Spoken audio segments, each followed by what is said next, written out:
Hi, welcome back to Crafting a Country Life. I I decided to do a craft room redo video. And a while back, I reorganized my craft room. I purged a lot of things that I no longer use, and I redid the storage spaces and moved my sewing machine and a number of other things. So this is the result of all of that work, which really took quite a while. But I think my space is much more workable now for me, and the flow and the efficiency is much better. And you know, we all have different situations with our craft space. Some of us work out of just a table and a few tote trays. Some of us have rooms that we can dedicate to doing our crafts in, some bigger, some smaller. I actually took over one of the bedrooms that belonged to my boys before they, grew up and left home. And this is the space that I use for my paper crafting and sewing. So let me just give you a little tour. What you're seeing right now, I'm coming in through the doorway, and I have my workstation in the center of the room.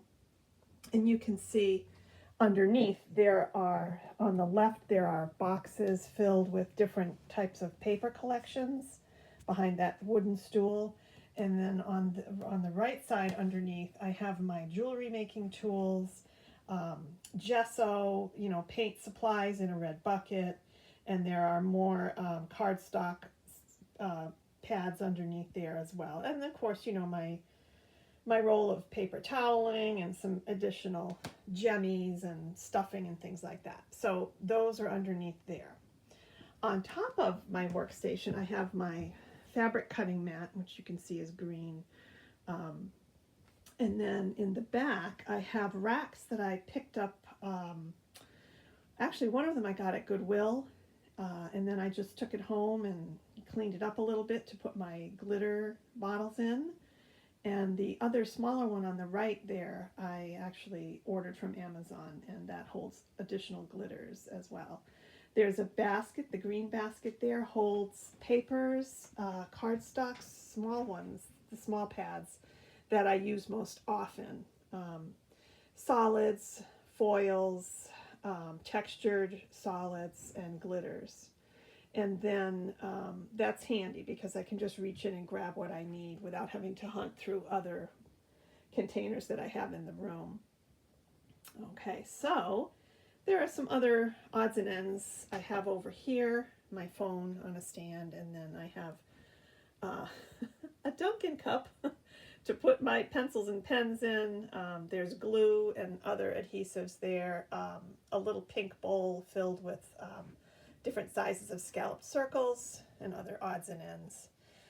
These two little few containers here are just for putting things that it's a catch-all, just little bits and bobs that I have to have a spot to keep them until I can put them away. A few recently finished projects. And then over here I have containers that he keeps some ribbons in. And then again another tote tray with more glitter. Then I have my turntable that holds my tools, my cutting tools, rulers, X-Acto knives and so on. And then this three-tiered turntable here that holds all kinds of other odds and ends, rubber bands, paper clips, clips to hold things while I'm working on them, and so on. Okay, there's some tape there, staples, my glue bottle holder, and a few other odds and ends. Okay, so this is in the center of the room. On this end over here, I'll try to move slowly so I don't make you dizzy. This little red cupboard holds my die cutting machine and a quilt that I put together many, many years ago. And let's take a look here. Inside this one, I'm not going to open it up, but I will show you what it looks like on the front. It has double doors, and then inside there I keep all of my media. I have pastels in there, water-soluble pastels, all different kinds of crayons and drawing materials. There are craft paints in there, my embossing tools, and my glue guns are also in there as well. And a few other odds and ends. Then over here, Okay, now we're still at the end of the work table. Over here on the floor I have stacked up some of my bead trays. Okay, and then coming around to the other side of the work table, I have these cubicles where I keep my cardstock. There's markers there and some bling in the that little red bin there has bling in it.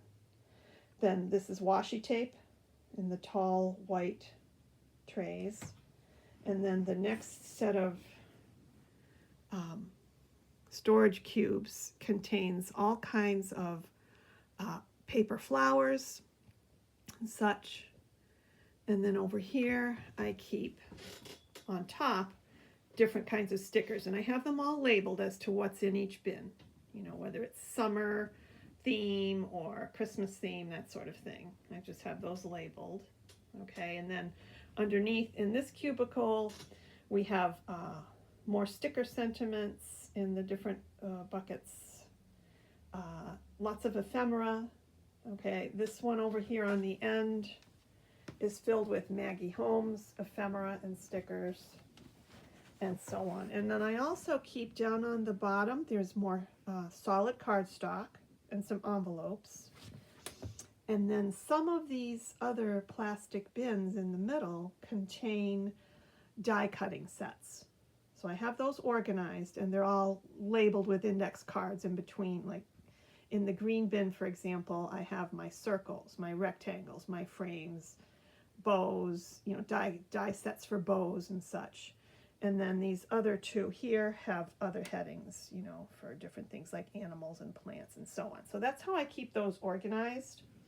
I have a lot of envelopes up here, and honestly, you know, I don't really use them much. So I may destash and get rid of some of these things as I go along. Okay, so now we're on the far end of the work table. And underneath there are more supplies. They have sequins under there, more cardstock collections, and so on. Now here is my rolling cart, and this I keep my adhesives on, my foam mounting tape, you know, my tools for different applications. There's also a few hand punches on there and so on. On the bottom of that rolling cart, I keep my stickles and my Nuvo drops.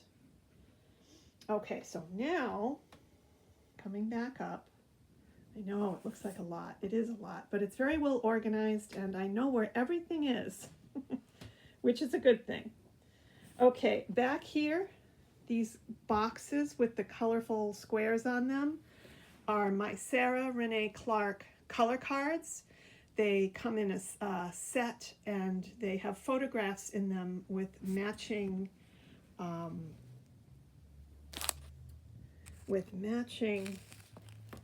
if I can get the lid off without, you know, with one hand. I'm trying to do this with one hand. I don't know if I'm going to be able to get that off. Oh, there we go. So inside, this is a design tool. So I use these. Here's an example of one of them. Okay. So there's a photograph, and then it breaks down the colors in that photograph for you to use as inspiration for colorways. And then on the back is more information for you so that you can match these colors up easily. I love this set. These are just amazing. I use them all the time. Okay, sorry if I'm making you a little dizzy with this. I'm trying to do this with one hand and hold my camera in the other hand. Okay. All right, so let's back up again. A little slower. Okay, so now what we're looking at is my sewing table. And the sewing table is working out really well where I have it right now. I have my serger on the left and my sewing machine on the right. I'll just kind of come over here. Underneath, of course, I have more storage for different paper crafts. Okay. then up here, it's a painting. I've got my notes kind of stuck to the wall here. I would love it if I had space in here to put up a design wall, but I just don't have the space. Okay, and then over here are some projects that have been gifted to me. I like to have those on display. And I keep more sequins and other crafty items in this particular rolling cart here. Okay. Now swing around to the other side. Over here, more paper, collections and containers. I have two bins. The one on the right is for paper crafting and journal making with supplies for a mid-1950s themed projects. The one on the left is from turn of the century, 1900. So there's two different time periods that I really enjoy crafting in. So that's what that is. And again, more paper crafting supplies over here, papers and smaller pads, ribbons, laces, that sort of thing. And similarly, in this tall set, we have crepe paper, different types of bags, wrapping supplies, plastic bags, and small containers down on the very bottom that I can tuck in sequin mixes and things like that. The shelf in the corner is my sewing shelf, and there's all kinds of fabrics, laces, ribbons, sewing supplies, and more of the same in the very corner. You can see one of my little mini quilts hanging on the wall there. So let's just walk around slowly. And I've got some heirloom sewing projects. There's a baby bonnet there and a smocked apron hanging. And then I've got some paper craft, little gingies hanging there in a banner. More fabrics, and you can see my mermaid art doll sitting there on the shelf. My Raggedy Ann.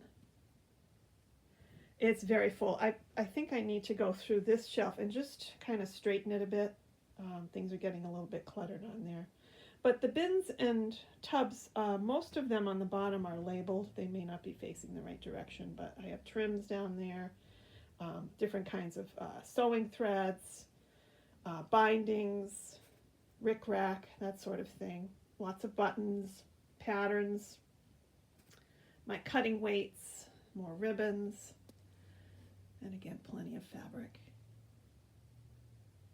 And then my storage containers are up top. And when I need them, I just pull them down to use them. Okay, here's my little mini quilt hanging on the wall. It's made of yo-yos.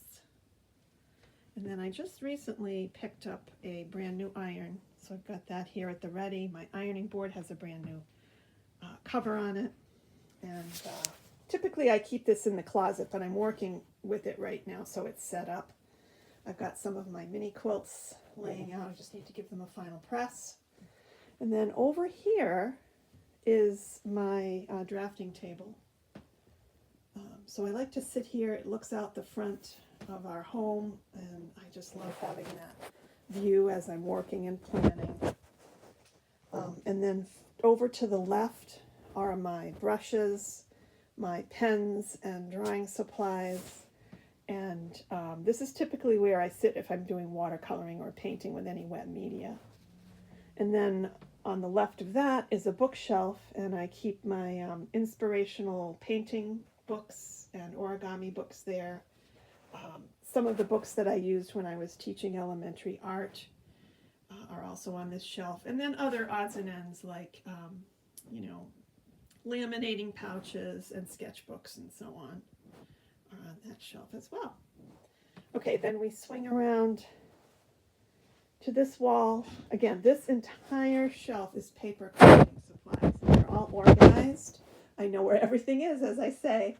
There are beads and cabochons, different kinds of ephemera that I've put together. I've got stored in plastic containers, card making supplies, and lots of stamps, stamping supplies, and there are containers here that contain hand punches as well in different categories. I've got Christmas hand punches, edging hand punches, and so on. I keep my felt and my foam sheets over here as well. And yeah, so this shelf works out really well, and I'm really happy to have that shelf there. I'm in a situation where I can't put cupboards, upper cupboards on the walls. We live in an antique home, and the plaster is all original, so putting up upper cupboards in this room was not an option. So for that reason, I've decided to outfit the room with the racks instead, and that seems to be working out really well. So yeah, there's a lot in here, but as I say, it is very organized, even though it may not appear that way. I really do know where everything is. Did I mention that I know where everything is? Okay, on the floor I have hand-hooked rugs that my mother-in-law made when she was alive. She was quite an accomplished rug hooker, and we had a home, a summer home up in Nova Scotia on the Bay of Fundy, and this is her depiction of that house, which we had to sell it years ago when our kids were in college, because it was just too far for us to get away and get up there often enough, and so we did end up selling it, but we have very fond memories of summers that we spent there with the kids when they were growing up. Okay, and that is pretty much the room as it stands. This chest of drawers over here contains a lot more of my paper crafting materials, and I have stencil materials in there, my wet media, different kinds of sprays and glitters, die cuts. I have all organized in plastic containers inside the drawers, and also more hand punches. So that's been a great place to keep things. I have a basket over here with what I like to refer to as my low-fat, high-fiber cupcakes. So I knitted these a number of years ago, and they were so much fun to work on, so I keep them displayed in my studio. Yeah, so that's basically it. I've got an antique lamp there I picked up a couple of summers ago for $20. It's all brass, but I do need to put a new switch in it, so that has to get done. Yeah, it's just kind of an eclectic mix of antiques and newer items, and although it's a very busy space visually, when I come in here I feel really happy, and it's just, I guess that's just part of being an artistic person, is that you love being surrounded by all of your colorful supplies. So hopefully you have made it this far. I apologize if I've made you a little bit dizzy with my camera skills, but hopefully you can kind of get a good sense of my workspace here. Thanks for joining me, and I hope to see you back again really soon. Take care. Bye for now.